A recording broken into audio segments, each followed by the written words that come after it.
Hello my dear students, आप लोगों का इस नए क्लास में स्वागत है। मैं उम्मीद करता हूं कि आप लोगों की एग्जाम की तैयारी अच्छी चल रही होगी और लगभग तैयारी आपने कर लिया होगा। और कल आपका इकोनॉमिक्स का पेपर है, तो ये तो उम्मीद करूंगा ही कि आपने लगभग तैयारी कर लिया होगा। फिर भी एक ऐसा क्वेश्चन है जो नॉर्मली स्टूडेंट्स साल भर नहीं पढ़ाई करते हैं, और वो है हमारा सेक्शन ई का लास्ट वाला क्वेश्चन, जो हमें ग्राफ बनाने के लिए आता है, आलेख बनाने के लिए आता है, वो वाला क्वेश्चन। राइट, तो वही एक क्वेश्चन का जो सॉल्यूशन है वो मैं आपको प्रोवाइड करने के लिए आया हूँ। आपका ज्यादा टाइम नहीं लूंगा, आपको एक्सप्लेनेशन करके इसका ग्राफ कैसे प्रिपेयर करते हैं और ग्राफ में क्या चीजें दिमाग में रखनी है वो सारी इंफॉर्मेशन बता के मैं आपको खत्म कर मतलब ये टॉपिक जो है वो फिनिश कर दूंगा।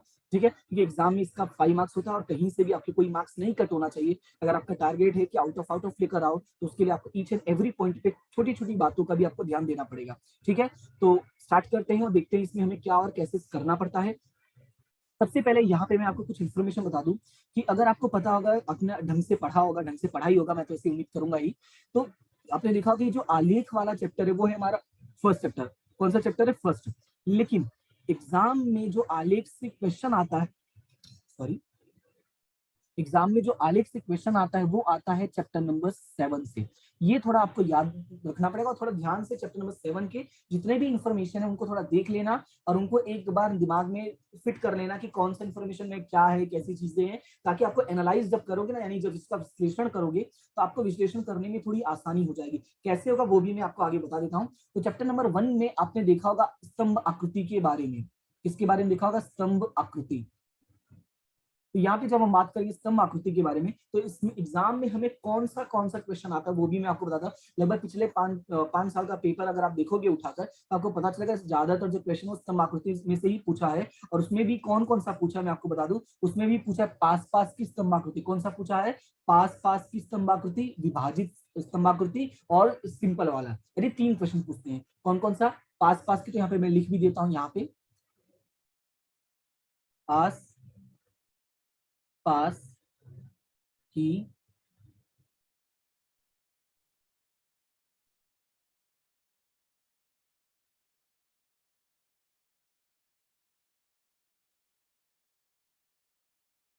आकृति, ठीक है, विभाजित वाला, और एक ये सिंपल वाला जो हमें ये वाला एग्जाम में पूछा है। ठीक है, आपको 3 आते हैं टोटल। कितने आते हैं? पास पास की और विभाजित और सरल। और हम लोग को अभी ये कौन सा पूछा है? सरल वाला पूछा। भले लिखा नहीं है पर हम समझ जाएंगे सरल वाला पूछा, क्योंकि इसमें इन्फॉर्मेशन जो है वैसा ही दिया हुआ है। ठीक है, क्लियर हुआ इतना? तो ये आपका था बेसिक इन्फॉर्मेशन कि आपको क्या कैसे प्रिपरेशन करना है। जो आपका टाइम बचा है उसमें ग्राफ के लिए तैयारी कैसे करें। अब चलते हैं अपने क्वेश्चन पे फोकस करते हैं और देखते हैं क्वेश्चन में क्या है और इसका सॉल्यूशन कैसे करना होगा। तो क्वेश्चन में लिखा है भारत में प्रति 1000 पुरुषों पर महिलाओं का अनुपात निम्नानुसार दिया गया है। क्या लिखा गया है? कि भारत में प्रति 1000 पुरुषों पर महिलाओं का अनुपात निम्नानुसार दिया गया है। स्तंभ आलेख खींचिए और उसका विश्लेषण कीजिए। अब हमें बनाना है स्तंभ आलेख और हमें उसका विश्लेषण करना है। अगर यहाँ पे ध्यान दोगे तो यहाँ पे दिया है 1901, 1951, 51, 1991 और 2001, यानी 4 अलग अलग वर्षों की जानकारी दी गई है। देखोगे तो दशक की जानकारी दी गई है और नीचे लिखा हुआ प्रति 1000 पुरुषों पर महिलाओं का अनुपात। ठीक है, ये 2 इंफॉर्मेशन दिया गया। तो अब जब भी कभी भी आप ग्राफ ड्रॉ करने जाओ तो सबसे पहले आपको याद ये रखना है कि हम कैसे ग्राफ ड्रॉ करते हैं। हम यहाँ पे 2 लाइन खींचते हैं। तो यहाँ पे मैं आपको बता देता हूँ कौन कौन सी लाइन कैसे क्या करते हैं। ठीक है, ये थोड़ा लाइन मैंने सीधी खींचने की कोशिश की है, लेकिन क्या होता है कभी कभी चीजें ढंग से नहीं हो पाती हैं। ओके, एडजस्ट कर लेना लाइन जैसे भी हो।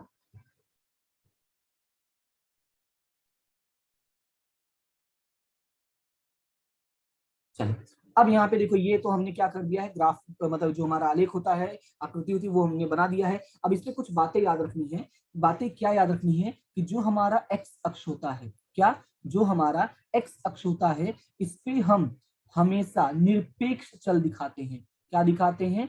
निरपेक्ष चल। ठीक है, और जो हमारा वाई अक्ष होता है, इस पे हम हमेशा कौन सा चल दिखाते हैं? सापेक्ष चल। ये बातें आपको याद रखनी है। एक्स अक्ष का मतलब हो जाएगा ये नीचे वाला, और वाई अक्ष का मतलब हो जाएगा ये वाला। क्लियर है? यानी इस अक्ष पे कौन सा दिखाओगे? निरपेक्ष चल, और वाई अक्ष पे कौन सा दिखाओगे? सापेक्ष चल। अगर हमारा क्वेश्चन देखोगे तो हमारे क्वेश्चन पे निरपेक्ष चल कौन सा है? तो वो है ईयर्स, यानी जो वर्ष दिया गया है। यहाँ पे इंग्लिश में लिखा हुआ है, एक्चुअली ये आपको हिंदी में लिखा रहेगा वर्ष। ठीक है, मैंने इंग्लिश का हिंदी ट्रांसलेट किया है, पर इसका मैं ट्रांसलेट करना भूल गया, ईयर्स का वर्ष हो जाएगा, और यहाँ पे प्रति 1000 पुरुषों पर महिलाओं का अनुपात दिया ही है। तो अब यहाँ पे थोड़ा ध्यान देना है कि यहाँ पे क्या होगा, कैसे होगा, एक सेकेंड। हाँ, देखो यहाँ पे कैसे बनाओगे, जो एक्स एक्सिस होता है उस पे हम वर्ष दिखाएंगे, और जो वाई एक्सिस होता है हम उस पे क्या दिखाएंगे, हम उस पे दिखाएंगे प्रति 1000 पुरुषों पर महिलाओं का अनुपात। तो यहाँ पे मैं लिख देता हूँ प्रति 1000 पुरुषों पर, सबसे पहले मैं यहाँ पे लिख देता हूँ वर्ष। जब भी आप ग्राफ बनाने जाओ तो ये छोटी छोटी इंफॉर्मेशन है जो आपको ध्यान में रखना है। यहाँ पे क्या लिखोगे, वर्ष, और यहाँ पे क्या लिखोगे, प्रति 1000। ये तो लिखना बहुत मुश्किल होगा मेरे लिए, चलो मैं फिर भी कोशिश करता हूँ, नहीं होगा, सॉरी, ये क्रॉस लिखना मेरे लिए मुश्किल होगा। अब लैपटॉप को मैं टेढ़ा नहीं कर सकता हूँ, तो मैं यहाँ पे सीधा ही लिख देता हूँ प्रति 1000 पुरुषों पर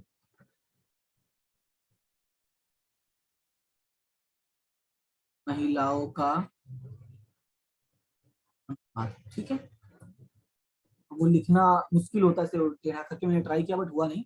ओके, तो ये पहला हमारा इंफॉर्मेशन क्लियर है। एक्स अक्ष पे क्या दर्शा रहे हो आप, एक्स अक्ष पे दर्शा रहे हो वर्ष, तो वो जानकारी भी आपको यहाँ पे दर्शाना पड़ेगा, यहाँ पे आपको बताना पड़ेगा। क्या बताना पड़ेगा कि एक्स अक्ष पर, दूसरा क्या दर्शाना पड़ेगा, वाई अक्ष पर प्रति 1000 पुरुषों पर महिलाओं का अनुपात। क्लियर है, क्या दर्शाना पड़ेगा, प्रति 1000 पुरुषों पर महिलाओं का अनुपात। ओके, दूसरी बात और क्या दर्शाना पड़ेगा इसमें, और यहाँ पे ये भी लिखना पड़ता है कि एक्स अक्ष पे हमारा जो वैल्यू है वो कैसा है। तो उसके लिए पहले हम चलते हैं, यहाँ पे थोड़ी चीजें ड्रॉ कर लेते हैं, फिर उसके बाद हम यहाँ पे डिस्कस कर सकते हैं। अब यहाँ पे सबसे पहले देखोगे तो 1901, 1951, 1991 और 2001 हमें इतनी जानकारी दी गई है। तो हम क्या करेंगे, एक्स एक्सिस पे पहले वो ड्रॉ कर लेते हैं। क्या क्या ड्रॉ करना है, तो यहाँ पे हमें ड्रॉ करना है 1951, उसके बाद नहीं 1951 नहीं था, पहले 1901 था, पहला क्या 1901 है, पहले यहाँ पे ड्रॉ करेंगे 1901, 1951, फिर 1991 और उसके बाद 2001। याद ये रखना है कि ये जो इनके बीच का डिस्टेंस होता है वो डिस्टेंस हमेशा बराबर होना चाहिए। यानी आपको जब ग्राफ दिया जाएगा तो आप ग्राफ में कैसे कर सकते हो, जैसे एक बॉक्स दिया गया तो एक बॉक्स छोड़ के दूसरे बॉक्स में बना सकते हो, ऐसे बॉक्स में बना, यानी जो डिस्टेंस होगा वो ऑलमोस्ट क्या होना चाहिए, सेम होना चाहिए, ये आपको याद रखना है। ठीक है, फिर उसके बाद ये तो हो गया एक्स एक्सिस पे। अब हम बात करते हैं वाई अक्ष पे, तो वाई अक्ष पे क्या डिनोट करोगे, तो यहाँ पे है 972 सबसे बड़ा है और सबसे छोटा है 933। तो कैसे डिनोट करोगे, यानी हम 900 से शुरू करेंगे, तो यहाँ पे मैं 900 से शुरू करता हूँ। तो जब मैं 900 से शुरू करूंगा तो यहाँ पे एक ऐसी लाइन कर दूंगा, इस लाइन का मतलब ये होता है, जेड का मतलब ये होता है कि 0 से 900 तक ऑलरेडी इस बीच में आ चुका गया है। ठीक है, अब यहाँ पे लिखेंगे 910, 920, 930, 940, 50, 60, 70, 80, 90, 1000। तो यहाँ पे फटाफट लिख देता हूँ 950, 960, 970, 980, 990 और ये रहा पूरा 1000 कंप्लीट। क्लियर है, तो ये हमने क्या किया, सबसे पहले हमने पूरा का पूरा हमने ग्राफ बना दिया। ओके, नाउ अब इतना करने के बाद क्या होगा, हमें वैल्यूज को दिखाना पड़ता है। तो वैल्यूज कैसे दिखाओगे, तो यहाँ पे देखोगे तो 972 है, फर्स्ट वाला क्या 972, तो यहाँ पे क्लियरली मेंशन करना होगा और सब चीजें पेंसिल से करना, चलो वो बातें मैं एंड में बताऊंगा, पहले इसको खत्म कर लेते हैं। तो 1901 है तो 972 यानी 70 से थोड़ा सा ऊपर। एग्जैक्टली मेरे पास वो जो पेंसिल होता है आपके पास, और आपके पास स्केल होता है, आपके पास ग्राफ होता है, वो नहीं है, इसलिए यहाँ पे मैं सिर्फ आपको बताने के लिए ड्रॉ करके बता रहा हूँ। ठीक है, आपकी लाइनें सीधी होनी चाहिए, आपका ये जो डिस्टेंस है वो बराबर होना चाहिए। ओके, फिर 1951 में कितना है, 946, 946 का मतलब 40 और 50 के बीच में, तो 40 और 50 के बीच का मतलब ये कुछ यहाँ पर होगा। ठीक है, तो ये यहाँ पर आ गया। उसके बाद नेक्स्ट क्या है, नेक्स्ट है 927, तो 927 का होगा 20 और 30 के कहीं ना कहीं बीच में होगा, तो हम यहाँ पे लिखेंगे 927। क्या लिखेंगे, 900 27, उसके बाद है 2001 का 933, 933 मतलब 930 के ऊपर, तो 930 के ऊपर मतलब कुछ यहाँ तक होगा। ठीक है, ये हमने क्या किया, ड्रॉ कर दिया। इतना करने के बाद अब क्या करना कि आपके पास पेंसिल होगा ही, पेंसिल से थोड़ा इसको हाईलाइट कर देना। अब थोड़ा हाईलाइट करने का मतलब क्या है, जैसे ये है ना, तो इसको ऐसे कर देना, हाईलाइट कर देना, थोड़ा अच्छा दिखता है और कुछ नहीं। तो यहाँ पे मैं कोशिश करता हूँ कि अच्छे से हो जाए। ये जो बाहर मेरा लाइन गया है ना, आपका बाहर नहीं जाना चाहिए, आपके पास पेंसिल होगा तो आप प्रॉपरली कर पाओगे। ठीक है, इसमें क्या कभी कभी प्रॉपर ढंग से नहीं हो पाता, इस वजह से बाहर चला गया है। फिर भी देखो मेरा ये वाला थोड़ा अच्छा लग रहा है।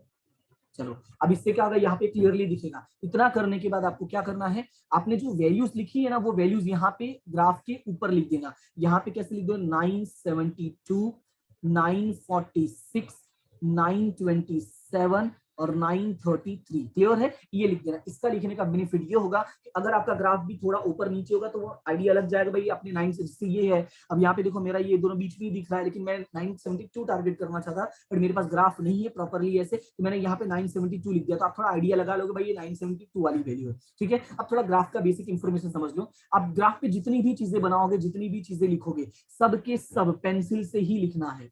ठीक है, ये याद रखना, सबके सब आपको पेंसिल से ही लिखना है, कहीं भी पेन का यूज नहीं करना है। हाँ, आप ये जानकारी दर्शाने में, ये वाला लिखने में आप चाहे तो पेन का यूज कर सकते हैं, बाकी सभी जानकारी में, यहाँ से यहाँ सभी जानकारी में आपको क्या यूज करना है, सिर्फ और सिर्फ पेंसिल यूज करना है। क्लियर है, आप ये वाला लिखने के लिए चाहे तो पेपर में आप पेन यूज कर सकते हैं, बाकी ग्राफ में मत यूज करना। ओके, अब उसके बाद कुछ और जानकारी बची है। अगर देखो एक्स एक्सेस की बात करते हैं, तो एक्स एक्सेस में 1901 है 1991, इनके बीच का जो डिफरेंस है वो कम है, ज्यादा है, कम है, इस तरह से है।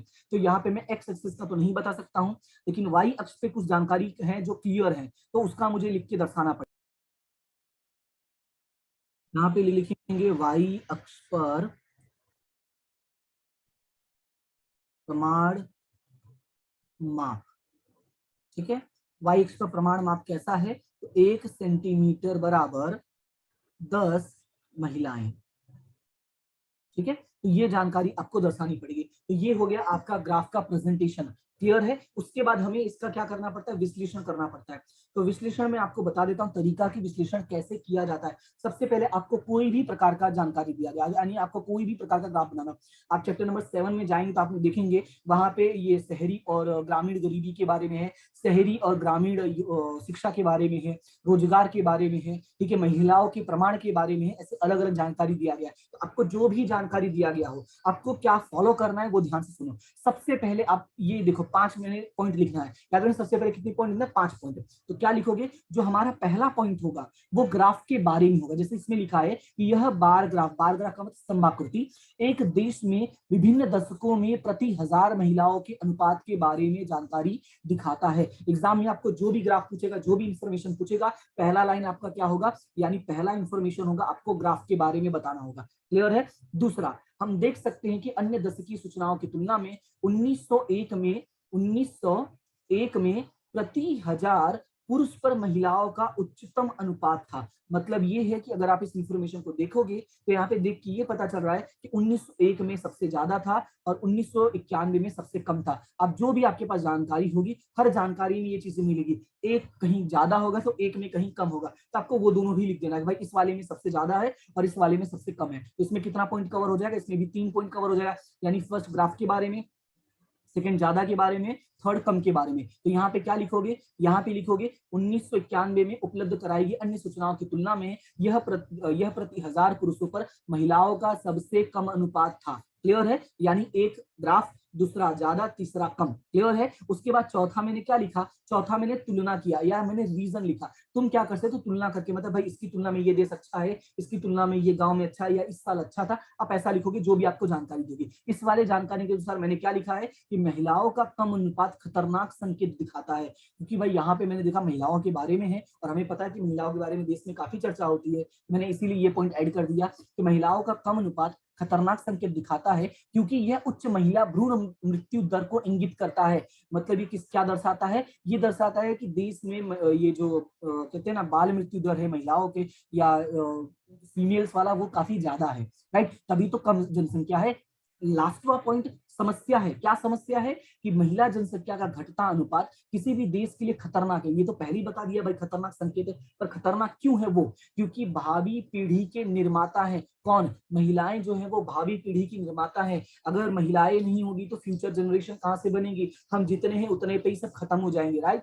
इसी वजह से ये मैंने टेंशन वाली बात लिख दी है। बात समझ में आया? तो ये हो गया टोटल 5 पॉइंट। और इसी तरह से आपको प्रेजेंटेशन देना पड़ेगा, यानी जो ग्राफ है वो ग्राफ पेपर में बनाना होगा। ये जानकारी आप पेन से लिखनी पड़ेगी। कौन सी वाली? ये जानकारी आप पेन से लिख सकते हो। अगर पेंसिल से लिखो तो कोई प्रॉब्लम नहीं है, अच्छी बात है तब तो। और ग्राफ पूरा का पूरा पेंसिल से ड्रॉ करना है। और उसके बाद ये 5 इन्फॉर्मेशन, जो 5 इन्फॉर्मेशन में क्या लिखना है वो मैंने आपको बता दिया। क्लियर है? तो उम्मीद करता हूं कि ये क्लास आपको अच्छा लगा होगा और ये जो ग्राफ मैंने बनाया है, बताया है, वो आपको समझ में आ गया होगा। फिर भी कोई डाउट रह जाता है तो मुझे कमेंट सेक्शन में बता देना, ठीक है। और वीडियो अगर पसंद आए तो वीडियो को लाइक करें, अपने दोस्तों के साथ शेयर करें। आपके जितने भी दोस्त हैं, जितने भी व्हाट्सएप ग्रुप है, सब में शेयर कर दो, क्योंकि कल एग्जाम है, सब आपको थैंक यू बोल देंगे। ओके। और अगर आप चैनल पे पहली बार हो, क्या करना है? चैनल को सब्सक्राइब करना है। ऑलरेडी कर दिया तो थैंक यू सो मच, और नहीं किया तो जरूर करें, ठीक है। तो फिलहाल आज के लिए इतना ही, मिलते हैं नेक्स्ट क्लास में। तब तक के लिए thank you so much and have a good day.